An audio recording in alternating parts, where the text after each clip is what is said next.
So 29 stars later, I will make a spreadsheet, and this spreadsheet will show the tier lists, the teams I used for clearing every single stage here, as well as a new section called the Podium. So this is all the teams I've used, and it has changed a lot since the first season, and now the second season. I feel that it is way harder than the first season just because of the memory turbulence, and it's a lot more unforgiving to Sealer and Jingyuan this time round. So in the first season, I have 24 stars, and the current season I have 29 stars in total. So MOC 01 to 05 is a very easy speed through. I did a speed run video on that. 37 minutes, 5 runs consecutively, and all of them 3-star. So go check that out. And then MOC 04, we have Kafka as the boss in Team 2 slot. But she's pretty okay. But here starts a breakpoint, and this is where MOC 06 gets really difficult all of a sudden. We have Abundant Ebon Deer, and this deer is very evil because he just keeps on healing himself, and then with all the fruits of favor and whatnot, he's going to blast your team. So MOC 06 was particularly unforgiving in a way. So after getting MOC 06 done, which is a major breakpoint in this season, we will get to MOC 07, which is a lot easier than 06. A comparable level to 05 if you ask for my honest opinion. MOC 08 is yet another breakpoint, this time even harder than MOC 07. In the last season, MOC 07 is a breakpoint because it is impossible without Bronya for some players, and I can understand that. So MOC 07 was actually harder than MOC 08 in favor of Amber, but in Coldiron Tribulation, we have MOC 08 being harder this time round. So here are my teams, and I'll explain this particular tree here. So the reason why MOC 8, 9, and 10 were really difficult is because of the Sanctus Medicus, those enemies that spawn a healing pulse. So you have no choice but to run Pela here. I mean, Silver Wolf can do, but she won't be able to dispel in one shot. Pela is the only one in the game that can do that currently, so that's why Pela was a key play here. And it made Clara brute forcing teams a lot easier. So for Team 1 on both MOC 01, no, in MOC 08 and 09, both Team 1s you need a lot of luck. So my Pela was level 50 even until now after clearing MOC 10, but she needs to survive, that's the thing. So it takes a lot of luck, not the enemy, to hit Tingyun and Pela. But unfortunately, you know, most of the time you've already experienced that Tingyun has a very high aggro. So that's why Tingyun keeps getting hit. So this is a main problem and why I switched my teams in Team 1.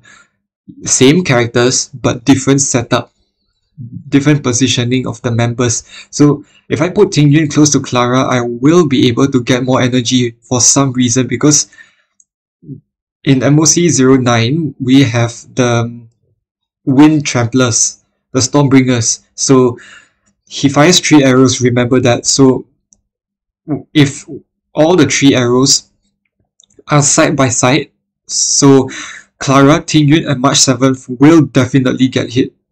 Or if unlucky, you will get Pela also being targeted. But that's not the problem. But most of the time, Tingyun gets targeted because she is a very high aggro. So Tingyun always gets energy upon getting hit. So that was particularly important for MOC09, and I cleared MOC09 and 08 by the skin of my teeth. So very hard here. So it depends on the enemies. You will need to swap March 7 and Tingyun. You swap them accordingly for your needs. And March 7 providing pseudo health to Clara all the time, as well as shielding herself in some scenarios. But MOC09, it was particularly important to shield Tingyun and Clara at the same time. March 7 doesn't really need to be shielded, so that's the thing. So in Team 2 for MOC08, I feel that I've used Jingyuan and Bronya side by side for the very first time together, and I was very unconfident. But it proved otherwise actually, because Bronya was super speeding Jingyuan's turn, so Jingyuan having more time and more occurrences to shoot his skill, so therefore he's spamming at least 6 to 10 stacks of his ultimate most of the time, but on a mean average it will be 8 stacks.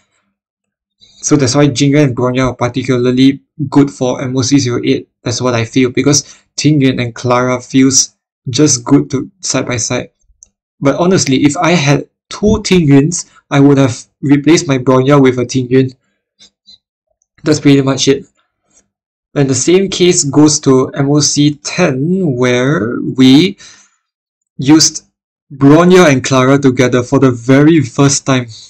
And it was uncomfortable at first, but the thing is, Bronya is speeding up Clara, but I feel that Tingyun is speeding up Clara more because of her dance like cone, and she also has her energy regen. But Bronya is speeding up Clara in a way by providing extra turn, so Clara is spamming basic attack or spamming another skill. But spamming another skill means that you are spending 2 energy, whereas Bronya and Clara, right?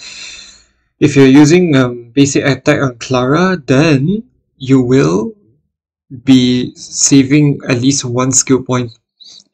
So Bronya and Clara together are very much undesirable, but I'm forced to run that way. And luckily, just luckily, by the skin of my teeth, it worked. So that's how I managed to clear MOC10. And for Team 1, I had problems with my initial Jingyuan approach because Natasha was not having enough healing boost. So the thing is, I needed to swap Natasha's relics from Musketeer of Wildweed to Passerby of Wandering Cloud. And that is how I managed to clear MOC10 for Team 1. Much easier than the Musketeer of Wildweed. But however, I don't have an outgoing healing boost body piece, but I used a HP body piece instead. So that was really hard still. It was still very hard for me. So now we're looking at the tier lists, and things have changed a lot. Pela, from being a B tier all the way to S tier, from 0 to hero, literally. Reason why, as I've discussed earlier, instant dispel and also guaranteed defense down. And my light cone was using resolution, shines as bursts of sweat. I don't use the before the tutorial mission starts because I stated earlier in one of my previous videos that Pela's defense down is only tied to ultimate, so it's very difficult, and ultimate only lasts for 2 turns. So before the tutorial mission starts, it's actually a worse light cone than resolution, shines as bursts of sweat. So I used resolution, shines as bursts of sweat with Pela, and it went immediately to S tier. Enough said. I might get butchered for this, but Silver Wolf is not an S tier in my honest opinion, simply because she doesn't have Dispel. And Dispel is very, very important if you want to clear the stage fast. So you don't have to like kill the 2 or 3 ads or something like that. So that is important. That's very important. But however, if you want to run a Silver Wolf team, that is totally fine. But you have to spend more time on killing the ads. And this really kills the damage potential. However, this might gain some team survivability. So that's good and bad in a way. But no one's going to change my mind from saying Silver Wolf is S tier or A. No one's going to change my mind saying that Silver Wolf is A tier, not S tier. Sorry about that. And Jingyuan, it's very hard to put him in S tier because he falls off quite a lot in the brute force categories in this particular season. So he went from A plus tier, like kind of like in between A and S, to flat A. So Jingyuan is basically just A tier, but he's needed in some situations because in MOC 10 we have this first team having electric weakness. In MOC 08 we have lightning weakness on the second team. So Jingyuan was necessary in that particular situation. And B tier, we finally put Zilla or Jingren paired with a Clara together from A to B. Now, I said that the memory turbulence was the main reason why. And yes, this also applies. So it's very, very hard for Clara to deal damage, and as well as if you put a Ting Yun in or Bronya in the Zilla Jingyuan Clara team, then it's very hard to pivot. It's very, very hard to like pivot the offensive and defensive potential side by side. So that is the main reason why. And then whoever acts as sub DPS was not doing enough damage. So that's why it fell from A to B tier immediately upon this memory turbulence. Also, I found that Jingyuan and Bronya are just in B tier. I mean, Bronya doesn't offer as much offensive support as much as Ting Yun does because of the Lightning Lord personality of how it works. The mechanics of Lightning Lord is really, really tricky to play out with Bronya, so that's why it's B tier. I forgot to add another one, and that is Clara and Bronya side by side. That's another B tier because Ting Yun is just straight up better than Bronya with her dance light cone and with her energy regen from her ultimate. So that's pretty self-explanatory. But everything else, Zilla, Bronya together, Natasha Fire MC together, March 7th Clara together, S tier, still S tier. Ting Yun still S tier. And March 7th as a solitary unit, S plus tier in my opinion. March 7th is S plus. I would have put an S plus here, but the problem is that you need to build a team around March 7, and for a team with March 7, Clara is the best in slot place teammate for her. That's why I didn't want to put an S plus category here, because most players don't have or don't use this kind of combo in Memory of Chaos. Okay, now that's the tier list done. And now we have the podium. So this is a brand new section in my sheets, and we have two categories for now, and two categories will be fast forwarder and as well as brute enforcer. So fast forwarder, this is basically for harmony characters only, and brute enforcers for DPS characters only. So I actually put a note somewhere, but I'll explain it. So the reason why Ting Yun dance, Musketeer of What Fleet of Ageless combo is the best is because she fast forwards everyone by the set amount from your light cone superimposition level. So everyone is getting at least double speed in total, so everyone is like pushed up the entire turn chain. So that is why Tingyun is number 1. And however, the main problem is if you don't activate your ultimate as soon as possible, you will get diminishing returns. But for Bronya, you won't get any diminishing returns, not as much as Tingyun does.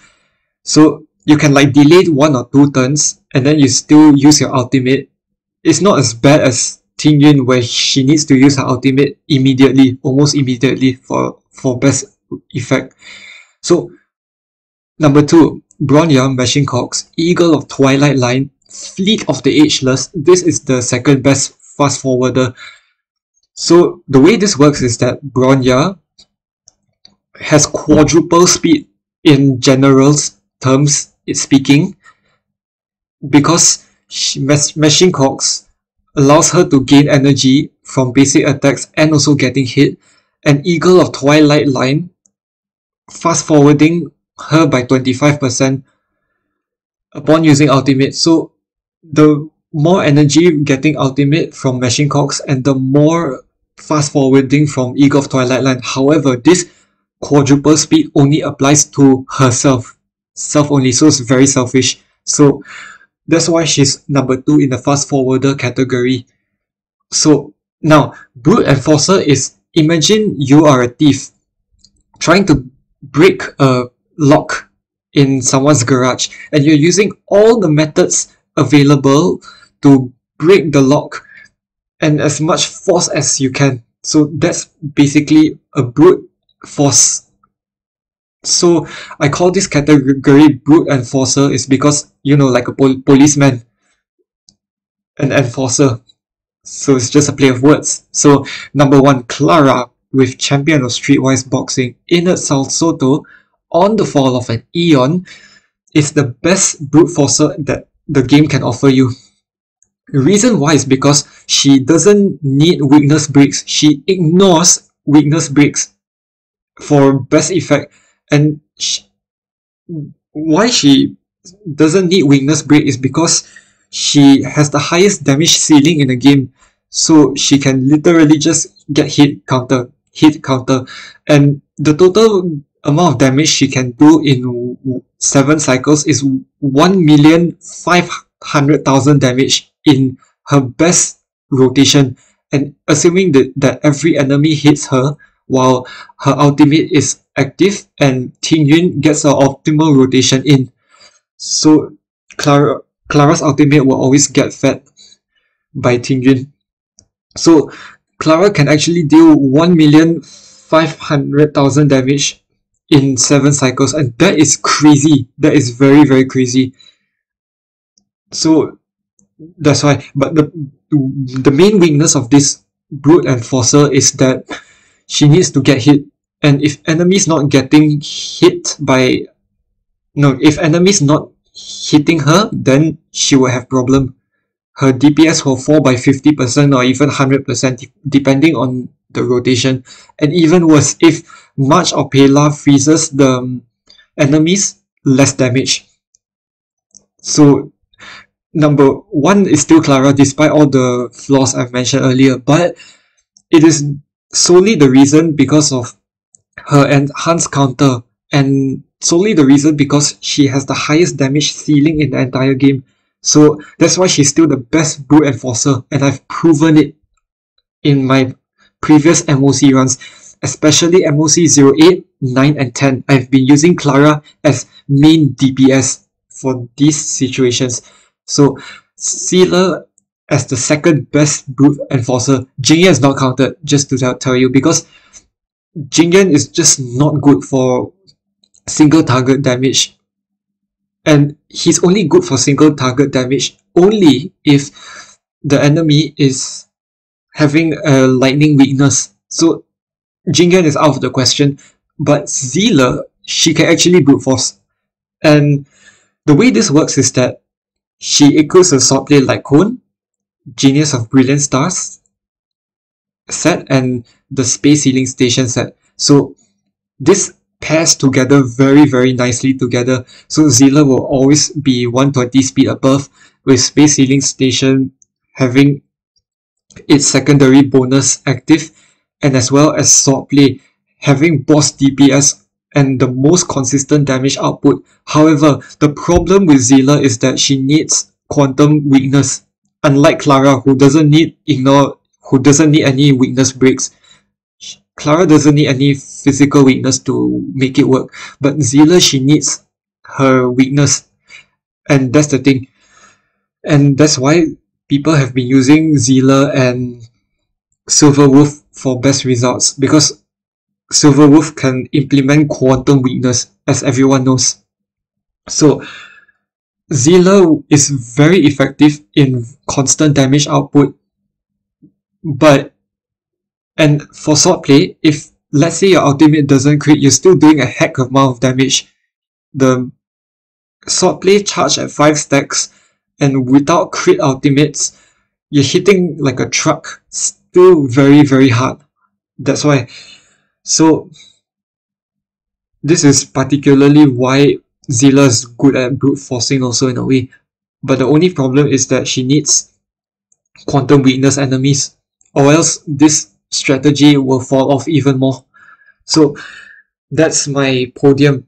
And one of the key takeaways of all of this is that Clara has been rising up the ranks even higher than before, because due to the lack of Yanqing, due to the lack of like people who don't even want to invest in Himeko for those Stormbringers. And that is particularly why Clara is very good at brute forcing, even better than Zilla. However, you might argue that Clara has a variable damage output, and that is true. That is very true. But the thing is that her insanely high damage ceiling, twice as high as Zilla or even more, potentially 2.5 times more with the same relic setups in a fair comparison. So that is why Clara is very strong in brute forcing. So what are the key takeaways is that Tingyun, Bronya still S tier, Clara, Zilla still S tier as single units. But my tier list only shows pairings, because like I said, in 1.0.3 it's very hard to individualize units, because there are situations where enemies have different weaknesses, situations where enemy types matter, and the team composition affects a lot. So it's very hard to individualize.